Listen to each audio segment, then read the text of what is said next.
안녕하세요. 까치살모입니다. 오늘은 두 가지 소식을 이야기할까 합니다.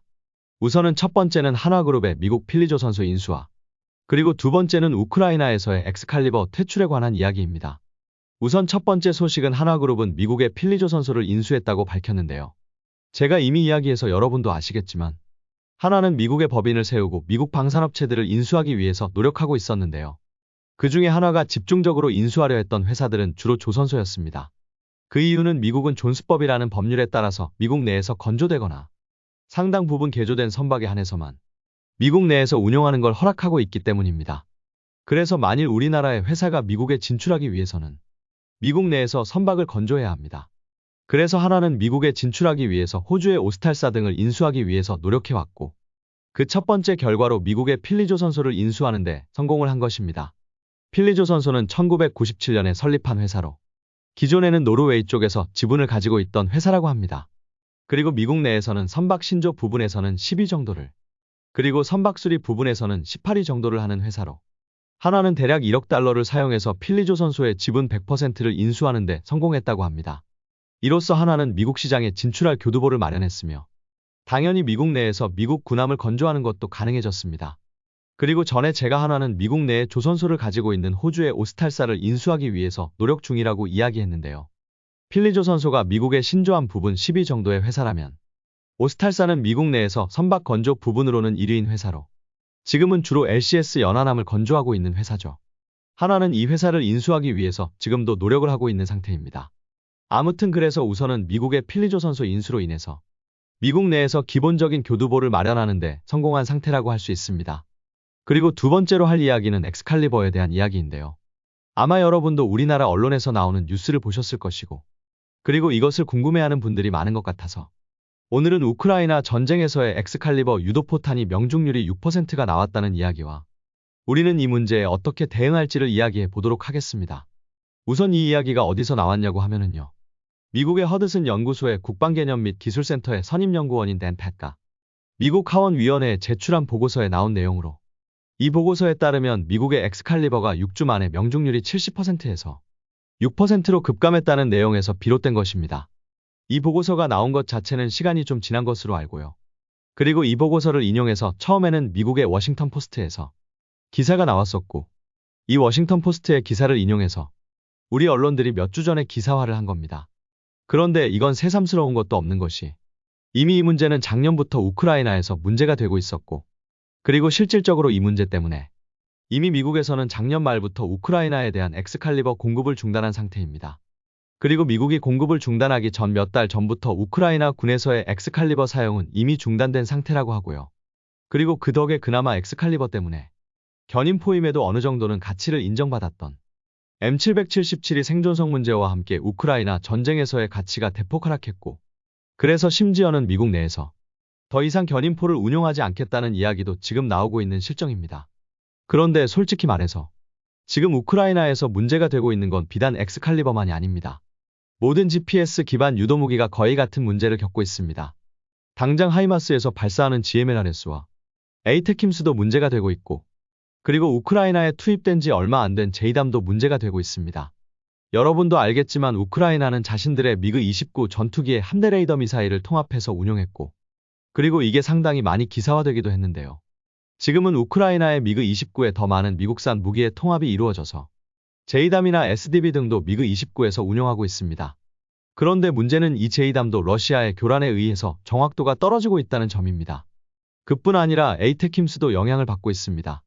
최근에도 우크라이나의 에이테킴스 공격으로 러시아의 민간인이 많이 다쳤고, 그걸 러시아가 보복하겠다고 하기도 했는데요. 그게 실상은 러시아가 에이테킴스가 군사 목표에 명중되는 걸 방해하기 위해서 교란을 해서 민간인 지역에 떨어졌을 가능성이 높습니다. 한마디로 말해서 이 문제는 비단 엑스칼리버만의 문제는 아니라는 것입니다. 그리고 솔직히 지금 우크라이나가 전선에서 러시아에 밀리는 이유 중에 하나가 바로 이 문제 때문이라는 지적도 많습니다. 기본적으로 우크라이나는 러시아에 비해서 화력적으로 항상 열세였고, 그래서 러시아가 1만 발의 포탄을 쏘면 우크라이나는 고작해야 1천 발의 포탄을 사격할 정도로 항상 화력적으로 열세였는데요. 지금까지 그나마 우크라이나가 전선을 유지할 수 있었던 원인이 미국으로부터 공급받은 정밀유도 포탄들의 능력 때문이었다는 것입니다. 그런데 러시아의 교란으로 인해서 이런 정밀 유도 포탄들이 효용을 상실했고, 그게 원인이 되어서 우크라이나가 전선에서 러시아에 밀리고 있는 요인이 되고 있다는 것입니다. 그래서 솔직히 이 문제는 어제 오늘의 일도 아니고 갑자기 부각된 문제도 아닙니다. 그런데 여기서 아마 여러분이 궁금해할 점은 엑스칼리버나 GMLRS 같은 무기는 미국이 만든 무기이고, 그래서 이 무기들에는 상업용 GPS가 아니라 미국의 군용 GPS가 들어가 있는데 어떻게 교란이 가능하냐는 것일 겁니다. 물론 군용 GPS가 상용 GPS에 비해서 교란하는 게 더 힘든 건 사실이지만 아예 교란 자체가 안 되는 건 아닙니다. 당장 군용 GPS가 상용 GPS에 비해서 교란이 잘 안 되는 이유는 암호화된 신호를 사용하고 GPS 신호의 강도가 상용 GPS에 비해서 강하다는 이유입니다. 그래서 군용 GPS를 교란하기 위한 가장 이상적인 방법은 이 군용 GPS 신호를 그대로 복제하는 것이지만 당연히 암호화되어 있기 때문에 쉽게 복제는 되지 않고요. 그 대신 러시아군이 사용하는 방법이 뭐냐면요. 쉽게 이야기해서 GPS와 같은 주파수의 신호로 그 일대를 덮어버리는 겁니다. 한마디로 신호를 복제하지 못하니까 그 신호 대역 전체를 전부 재밍해버리는 겁니다. 이리 해도 GPS가 아예 무력화되는 건 아닙니다. 그러나 이리 해버리면 GPS의 정밀도가 떨어져 버리는 겁니다. 그래서 아예 GPS가 먹통이 되는 게 아니라 오차가 늘어나는 겁니다. 이리 해서 늘어나는 오차는 불과 수십 미터에 불과하지만 핀포인트 공격을 해야 하는 정밀 유도 무기가 목표에 명중하지 못하게 되는 것입니다. 엑스칼리버 같은 걸 예로 들어보죠. 엑스칼리버는 원형 공차가 10m 정도입니다. 그런데 핀포인트 공격을 하려면 목표의 3m 안에 착탄을 해야 합니다. 그런데 엑스칼리버의 평균 원형 공차는 10m이지만 엑스칼리버가 3m 안에 착탄할 가능성은 60%가 넘어갑니다. 실제로 허드슨 연구소에서 70%라고 이야기한 게 바로 이 소리입니다. 러시아가 재밍하기 전에는 엑스칼리버가 3m 안에 착탄할 가능성이 70%였다는 이야기입니다. 그래서 보통 엑스칼리버로 목표를 핀포인트 공격을 할 때는 두 발을 사격합니다. 그럼 목표에 명중할 확률이 70% 플러스 70%가 되어서 확실하게 목표에 핀포인트 공격이 가능한 거죠. 그런데 러시아는 주로 목표물 근처에 자신들의 제머를 설치하고 적포탄이 날아오면 그때 제머를 가동하게 되고, 그럼 엑스칼리버의 공산오차가 10m에서 수십 미터로 늘어나게 되고, 그래서 실질적으로 핀포인트로 목표에 명중할 확률이 6%로 떨어져 버렸다는 소리입니다. 그리고 이건 비단 엑스칼리버 같은 GPS 기반의 정밀 유도병기에만 문제가 되는 게 아닙니다. 정확히는 드론에도 문제가 되고 있습니다. 그리고 러시아가 이런 제머를 대량으로 설치한 이유도 바로 우크라이나의 드론에 대응하기 위한 게 강하고요. 그래서 양쪽 다 서로의 드론의 통신용 주파수나 GPS를 재밍하고 있고, 그래서 우크라이나와 러시아가 평균적으로 한 달 동안 소모하는 드론의 숫자가 1만 기가 넘는다고 합니다. 한마디로 정밀 유도 포탄보다도 드론이 더 많은 영향을 받고 있는 겁니다. 그리고 솔직히 말해서 이게 우크라이나에 불리하게 작용하는 이유는 러시아는 거의 정밀 유도 포탄을 사용하지 않고 말 그대로 포탄의 물량으로 밀어붙이고 있는 것에 반해서 우크라이나는 발사하는 포탄의 숫자가 부족한 걸 정밀 유도 포탄으로 메꾸고 있었기 때문입니다. 그래서 양쪽 다 재밍을 하고 있지만 우크라이나에게 불리하게 돌아가고 있는 겁니다. 그런데 이 문제가 하루 이틀 된 문제도 아닌데 최근에서야 새삼스럽게 부각되고 있냐라고 했을 때, 역시 최근에 이 문제가 부각된 이유는 미국의 워싱턴 포스트라는 상당한 유력 언론에서 이 문제를 다루었기 때문입니다. 그리고 워싱턴 포스트가 이 문제를 다룬 이면에는 우크라이나 정부에서 의도적으로 이 문제를 부각하는 부분이 강하다고 할 수 있습니다. 그럼 우크라이나 정부에서 이 문제를 왜 부각하느냐라고 했을 때, 그 이유는 자신들이 불리함을 부각해서 미국과 서방 국가가 제공하는 무기로 러시아 본토를 공격하는 걸 허락받기 위해서라는 게 많은 사람들의 의견입니다. 그래서 최근에 우크라이나의 의도대로 서방 국가들은 자신들의 무기로 러시아 본토를 공격하는 걸 속속 허락해주고 있기도 합니다. 그러나 당연히 이런 GPS 재밍 문제는 우리에게도 상당히 중요한 문제인 것은 사실입니다. 여러분도 잘 아시겠지만 북한은 오래전부터 우리의 GPS를 재밍해왔고, 최근에도 북한의 재밍 징후가 있었죠. 그럼 북한을 상대로 우리가 개발하고 있는 한국형 엑스칼리버는 괜찮냐라고 의문이 드실 겁니다. 북한도 러시아처럼 하지 않겠냐는 생각이 드실 겁니다. 당연히 북한도 러시아처럼 재밍을 할 겁니다. 그래서 우리나라는 모든 장비에 항재밍 기능을 포함시키는 것입니다. 제가 얼마 전 영상에서도 우리의 군용 드론은 심지어는 자폭용 드론에도 항재밍 장치가 들어가고, 드론의 항재밍 장치를 달기 위해서 우리 드론 개발업체들이 막대한 개발비를 투자하고 있다고 이야기했지 않습니까? 당연히 이런 항재밍 장치는 드론에만 들어가는 게 아닙니다. 결론은 우리나라의 모든 GPS 기반 장비에 다 들어가는 것입니다. 전차부터 시작해서 정밀 유도포탄까지 전부 다요. 그럼 왜 미국은 엑스칼리버에 항제밍 장치를 달지 않았느냐라고 할 수 있는데요. 엑스칼리버가 개발되기 시작한 건 1997년부터이고 처음 사용된 건 2007년입니다. 이때는 항제밍 장치가 존재하지 않았습니다. 그리고 미국도 항제밍 장치를 달기 시작한 건 최근의 일입니다. 한마디로 미국과 우리나라가 항제밍 장치를 개발하고 실전 무기에 배치한 건 비슷한 시기라는 것입니다. 그리고 특히 이번 문제의 엑스칼리버가 유독 문제가 되는 건 엑스칼리버에 달린 관성계의 정확도가 너무 낮기 때문입니다. 당연히 유도무기에는 GPS만 달린 건 아닙니다. 유도무기들 대부분은 기본적으로 관성항법 장치를 가지고 있고 GPS는 어디까지나 보조수단입니다. 그래서 러시아가 아무리 재밍을 걸어온다고 해도 어느 정도의 정확도는 여전히 보장이 된다는 것입니다. 그런데 문제는 엑스칼리버에 달린 관성항법 장치는 그 정확도가 너무 떨어지고 그리고 GMLRS나 에이테킴스 등에 비해서는 엑스칼리버는 발당 위력도 떨어지기 때문에 적을 공격하기 위해서는 상대적으로 더 정확하게 명중해야 한다는 문제가 있는 겁니다.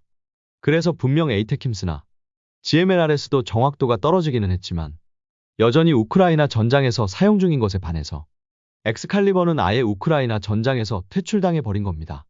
그러나 확실한 건 GMLRS나 에이테킴스도 러시아의 재밍으로 인해서 정확도가 떨어지고 있는 건 분명한 사실이고 그래서 이 무기들도 임무 달성 성공률이 떨어지고 있는 건 분명한 사실입니다. 그래서 결론은 모든 정밀 무기의 GPS 교란에 대응할 수 있는 항제밍 장치가 달려야 한다는 건 너무 당연한 일입니다. 그럼 항제밍 장치의 원리는 어떻게 되냐라고 했을 때 기본적으로 드론을 가지고 이야기 드리면요. 드론 같은 경우는 통신용 주파수와 GPS에 항제밍 장치가 들어갑니다. 당연히 통신용 주파수는 민간용 주파수가 아닌 군용 주파수를 사용하고 당연히 주파수 도약을 하는 방식으로 적의 재밍에 대비를 하는 것이고요. GPS 항제밍 장치 같은 경우는 GPS 신호는 우주에서 오고 그래서 상공에서만 오게 됩니다. 그래서 일종의 지향성 안테나를 달아서 우주에서 그러니까 상공에서 오는 신호만을 받고 측면에서 오는 신호는 차단해서 적이 재밍하는 걸 막는 구조입니다. 그래서 적의 재밍에 대비를 하는 것입니다. 우크라이나 전쟁 같은 경우도 러시아가 아무리 강력한 제머를 사용한다고 해도 그 제머는 인공위성보다는 낮은 곳에 있고 그래서 측면에서만 GPS 재밍 신호가 오기 때문에 이 항제밍 장치를 달게 되면 이번 러시아의 재밍에도 대응이 가능한 겁니다. 그리고 최근에 이미 일부 항제밍 장치가 달린 최신 무기를 미국이 우크라이나에 공급하기 시작한 것으로 알고 있습니다. 당장 에이테킴스의 최신 모델에도 항제밍 장치가 달려있고 이 항제밍 장치가 달린 에이테킴스를 미국이 우크라이나에 공급하기 시작한 것으로 알고 있습니다. 그리고 실제로 이 최신 에이테킴스는 러시아의 재밍을 극복하고 거의 100%에 가까운 임무 달성률을 기록한 것으로 알고 있습니다. 그리고 당연히 우리나라가 개발한 무기들의 항제밍 장치를 달고 있고 그리고 우리가 개발하는 한국형 엑스칼리버에도 항제밍 장치를 달려하는 것으로 알고 있습니다. 특히 한국형 엑스칼리버의 항제밍 장치가 중요한 이유는 당장 미국만 해도 엑스칼리버의 발당 가격은 6천만 원 선이고 그래서 정밀도가 높은 관성항법 장치를 달지 못하고 GPS에 대한 의존도가 다른 무기에 비해서 높기 때문입니다. 당연히 우리나라도 한국형 엑스칼리버의 가격을 낮추기 위해서는 정밀한 관성항법 장치를 달지 못할 것이고 우리도 미국의 엑스칼리버처럼 GPS에 대한 의존도가 높을 수밖에는 없는 건 마찬가지일 겁니다. 그래서 한국형 엑스칼리버의 항제밍 장치를 다는 게 다른 무기의 항제밍 장치를 다는 것보다 더 중요한 문제입니다. 그런데 여기서 문제가 되는 건 다련장이나 항공투하 폭탄에 비해서 포탄은 발사할 때 충격이 엄청나게 심하다는 것입니다. 그래서 항제밍 장치가 이리 심한 충격을 견디는 게 문제입니다. 솔직히 엑스칼리버 같이 작은 포탄의 항제밍 장치를 탑재하기 위해서는 그만큼 항제밍 장치를 소형화해야 하고 분명 이것도 문제이긴 합니다. 그러나 이미 우리나라는 자폭형 무인기나 소형 무인기에 항제밍 장치를 달 정도로 항제밍 장치를 소형화하는 데는 어느 정도 성과를 거두고 있습니다. 그래서 엑스칼리버 같은 포탄에도 항제밍 장치를 다는 것 자체는 문제가 아닌 것으로 알고 있지만 문제가 되는 건 바로 포탄은 발사 충격이 엄청나게 높다는 것입니다. 그래서 미국도 엑스칼리버를 손쉽게 개조해서 항제밍 장치를 달아주지 못하는 것입니다. 그래서 유도포탄에 항제밍 장치를 탑재한 무기는 지금까지는 딱 한 가지라고 알려져 있습니다. 그건 바로 미국의 M1156 PGK 탄도수정신관입니다. 미국은 이 탄도수정신관에 항제밍 장치를 달았다고 합니다. 그럼 우크라이나의 엑스칼리버 대신 이 탄도수정신관을 공급하면 될 것 아니냐라고 할 수 있는데요. 이 탄도수정신관의 가격은 현재는 발당 2천만 원 선이고 미국은 목표 가격을 발당 1천만 원을 목표로 하고 있는 무기입니다. 한마디로 말해서 엑스칼리버보다 월등하게 가격이 저렴한 무기이고 그래서 정확도가 엑스칼리버에 비해서 대폭 떨어집니다. 이 탄도 수정신관의 정확도는 원형 공차 50m인 것으로 알고 있습니다. 그래서 이 탄도 수정신관이 엑스칼리버를 완전히 대신하지는 못합니다. 그리고 당연히 우리나라도 지금 포탄이 발사될 때 충격을 견딜 수 있는 항제밍 장치를 개발 중이고, 현재 이 사업은 2022년부터 시작해서 2025년까지 89.16억을 들여서 고내 충격 항제밍 장치를 개발하는 사업을 하고 있습니다. 다만 항제밍 장치를 개발하는 업체 측에서는 육군이 요구하는 일정대로는 항제밍 장치를 개발하지 못한다고 하고 있으며, 그래서 자체적인 추가 예산을 투입해서 고내 충격 항제밍 장치를 개발하고 있다고 합니다. 그럼 이리해서 우리의 한국형 엑스칼리버의 가격이 올라가는 것 아니냐라고 걱정할 수 있는데요. 지금 한국형 엑스칼리버를 개발하고 있는 우리 한화의 주장에 따르면 항제밍 장치를 적용하는 건 이미 예측하고 있었기 때문에 이미 한화 측에서 이야기했던 한국형 엑스칼리버의 발당 가격인 6천만 원 안에는 항제밍 장치의 가격도 포함된 거라고 합니다. 그리고 최근에는 한국형 엑스칼리버뿐만 아니라 한국형 탄도 수정신관에도 항제밍 장치가 들어가는 게 거의 확정되었다고 합니다. 그런데 재미있는 점은 한국형 엑스칼리버는 현재 계획에 따르면 2032년까지 개발인데요. 한화 측에서는 일정을 2년 앞당겨서 개발할 수 있다고 주장하고 있다고 합니다. 그런데 웃기는 건 오히려 우리 육군에서 굳이 그럴 필요가 없다는 반응이라고 합니다. 아마 제 생각으로는 지금은 현무 다련장의 추가 생산과 그리고 현무 다련장에 들어가는 로켓의 추가 확보가 중요하기 때문에 한화가 한국형 엑스칼리버를 2년 빨리 개발 완료한다고 해도 우리 육군에는 한국형 엑스칼리버를 조기 전력화할 여유가 없어서이지 않나 하는 생각을 해봅니다. 아무튼 어찌되었든 우크라이나에서 엑스칼리버가 무용지물이 되고 우크라이나 전쟁에서 퇴출된 건 사실입니다. 그러나 분명한 건 그렇다고 해도 우리가 개발하는 한국형 엑스칼리버도 북한이나 러시아에게 무용지물은 아니라는 것입니다. 그러니 이 부분은 안심해도 될 거라고 봅니다. 이상 영상 봐주셔서 감사합니다.